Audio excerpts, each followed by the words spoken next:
Imagine flying over Europe, looking down at a modern province filled with cities, highways, farms, railways, and nearly 500,000 people. Everything below looks completely natural.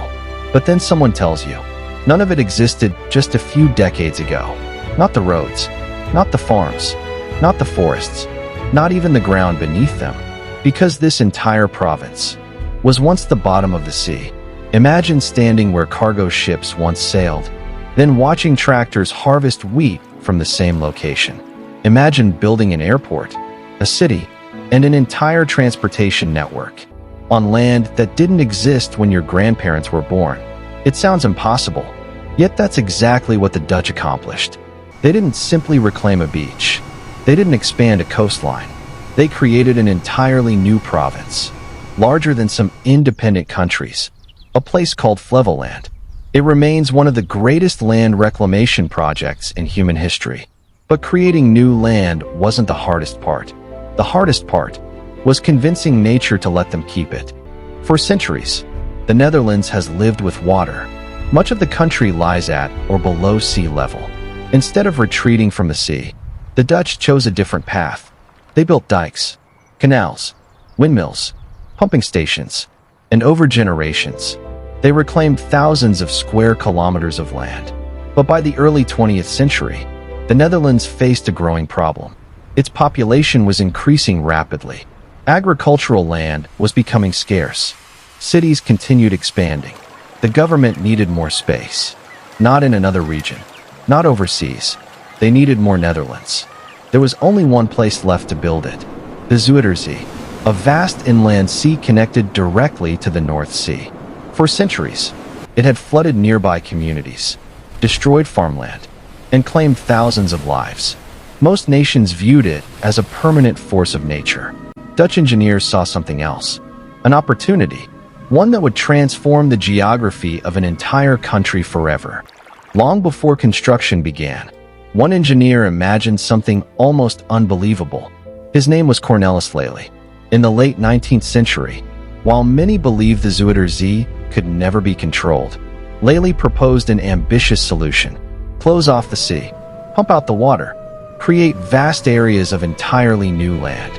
At first, the proposal sounded unrealistic. The technology seemed insufficient. The costs appeared enormous. Many politicians dismissed the idea. Others called it impossible. Then nature intervened. In 1916, a devastating storm pushed seawater deep into the Netherlands. Entire communities flooded. Once again, the Zuiderzee reminded the nation how dangerous it could be. Public opinion changed almost overnight. 2 years later, the Dutch government approved one of the most ambitious engineering projects ever conceived, the Zuiderzee Works. Its goal wasn't simply flood protection.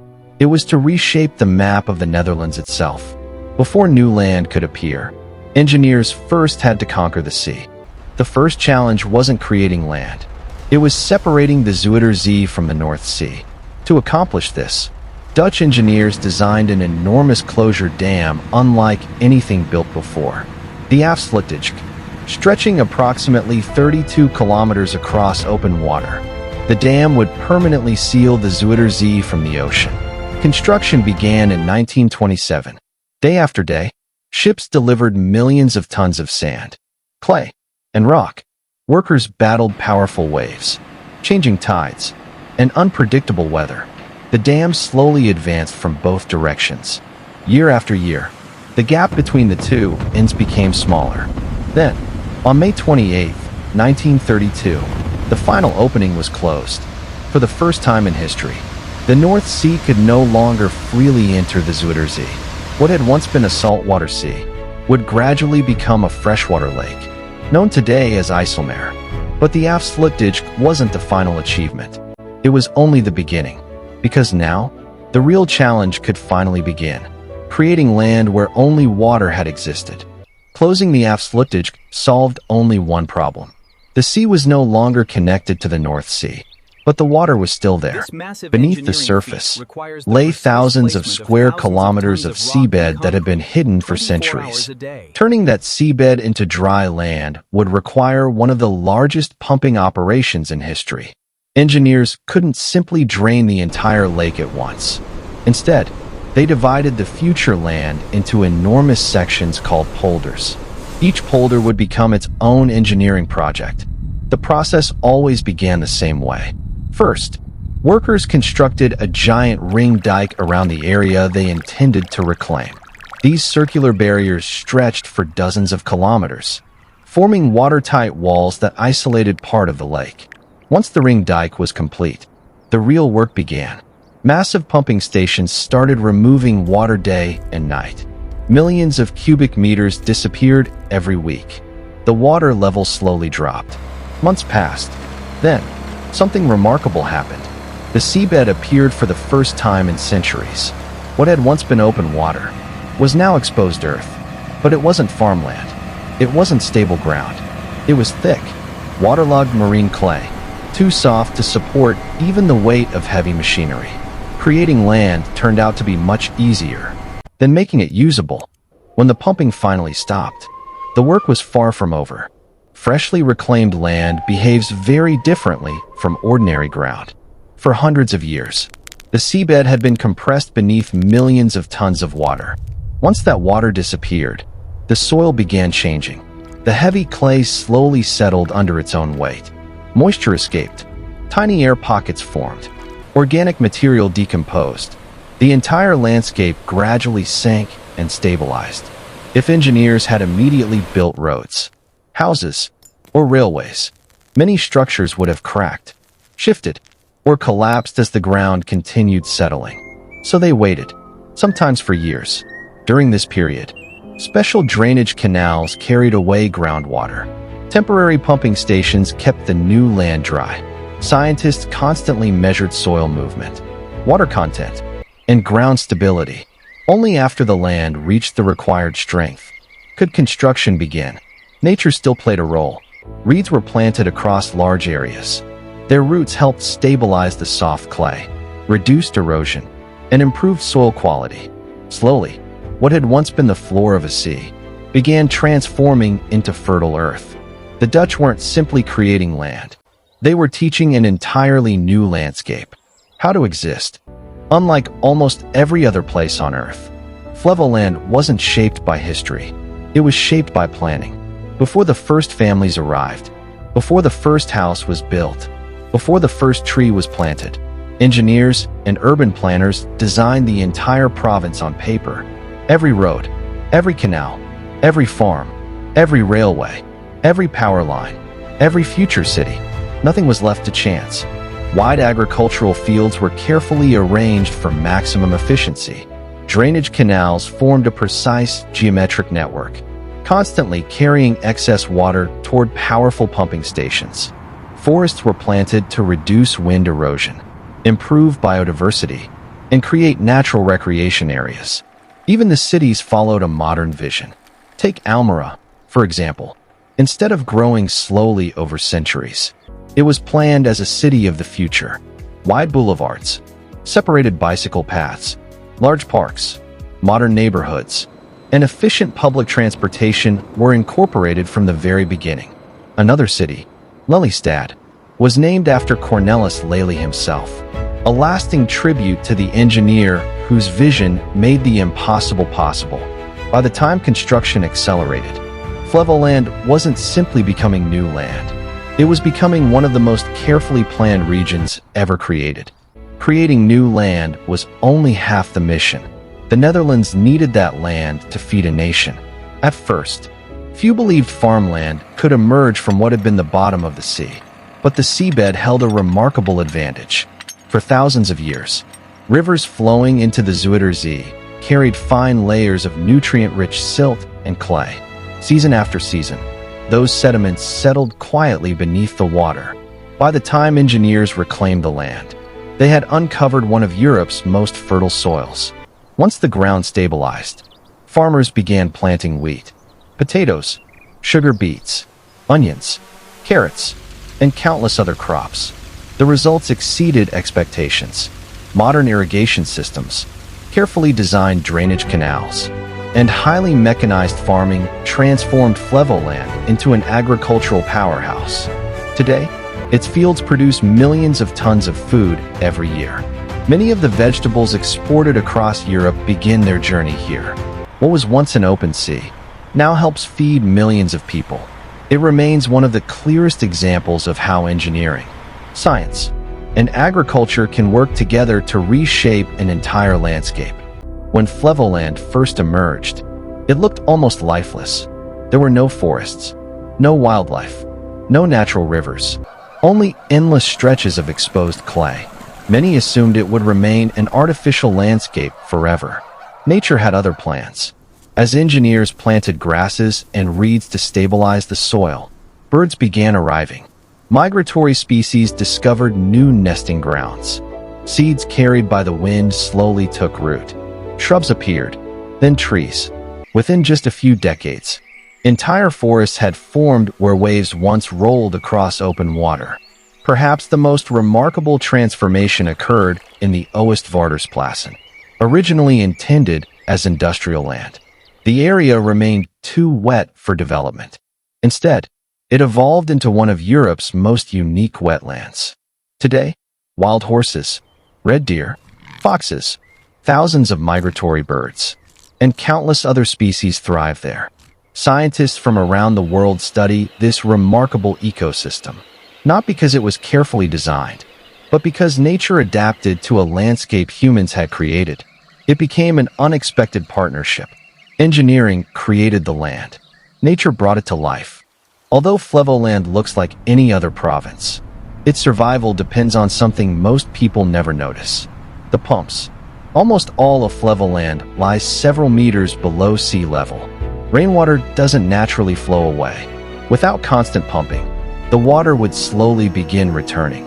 Canals throughout the province collect excess water from farms, roads, cities, and forests. That water is directed toward enormous pumping stations positioned around the edges of the province. Some pumps move thousands of cubic meters every minute. Together, they operate day and night. Every season, every year, modern computer systems continuously monitor rainfall, groundwater, canal levels, and weather forecasts.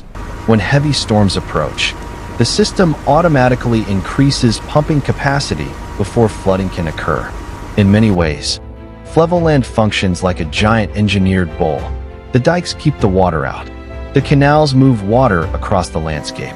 The pumps remove it. Every component depends on the others. If they stopped working for an extended period, nature would begin reclaiming the land. The Dutch didn't simply create Flevoland. They committed to protecting it. Every single day, for decades, Flevoland has stood as one of humanity's greatest engineering achievements. But the Dutch know, success today doesn't guarantee safety tomorrow. Climate change is rewriting the rules. Sea levels continue to rise. Extreme rainfall events are becoming more frequent. Longer droughts are followed by more intense storms. Every one of these changes places additional pressure on the systems protecting Flevoland. Unlike natural landscapes, this province depends entirely on human engineering. Its dikes must remain strong. Its canals must remain clear. Its pumping stations must never stop working. Engineers constantly inspect flood defenses using drones, laser scanners, satellite measurements, and underwater robots. Artificial intelligence now analyzes water levels, weather forecasts, soil movement, and pump performance in real time. If heavy rainfall is predicted, water levels inside the canals are lowered before the storm even arrives. New pumping equipment is being installed with greater efficiency and lower energy consumption. Researchers are also experimenting with nature-based solutions, creating wetlands that temporarily store excess water, reducing pressure on the drainage network during extreme weather. The philosophy is simple: don't wait for disaster. Prepare long before it happens. Because when your country exists below sea level, every generation must continue the work of the last. The success of Flevoland didn't go unnoticed. Around the world, countries facing limited land began asking an extraordinary question. If the Dutch could build an entirely new province, could others do the same? The answer was yes. Singapore expanded its coastline through large-scale land reclamation. South Korea developed the Simanjium project, creating one of the world's largest reclaimed coastal areas. Dubai constructed artificial islands that reshaped its shoreline. While every project faced different environmental and engineering challenges, many drew inspiration from Dutch expertise. Today, Dutch engineers advise governments on flood protection, coastal resilience, land reclamation, and water management across every continent.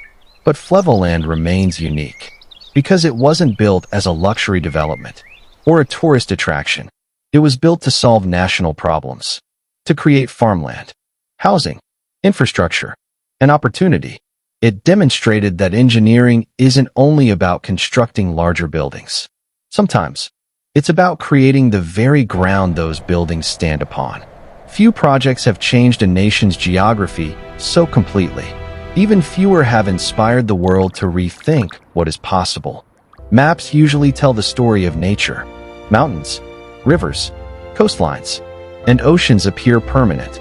They seem timeless. But Flevoland tells a different story. It reminds us that sometimes human determination can redraw the map itself. Where fishing boats once sailed, tractors now harvest wheat. Where waves once rolled across open water, children ride bicycles through quiet neighborhoods. Where the sea once ruled, entire cities now stand. Yet none of this happened by accident. Every kilometer of dike, every pumping station, every canal, every road, and every field exists because generations of engineers refused to accept the limits of geography. They didn't simply reclaim land. They imagined land that didn't exist, then turned imagination into reality. Flevoland is more than a province. It is a living demonstration of long-term thinking, a place where engineering, environmental science, urban planning, and agriculture work together as one integrated system. Its existence challenges one of humanity's oldest assumptions, that the shape of the earth is fixed. The Dutch proved otherwise, not by moving mountains, not by draining a lake, but by creating an entirely new landscape from the bottom of the sea. Perhaps that's the greatest lesson Flevoland offers the world. The future doesn't always belong to the people with the most land. Sometimes, it belongs to those bold enough and skilled enough to build it. Today, more than 400,000 people call Flevoland home. They drive on roads that never existed, live in cities that were once underwater, farm fields that spent centuries beneath the waves. Most rarely stop to think about the extraordinary engineering beneath their feet, because the greatest engineering achievements often become invisible, not because they are ordinary, but because they become part of everyday life. Flevoland is not just one of the world's largest land reclamation projects. It is proof that vision, innovation,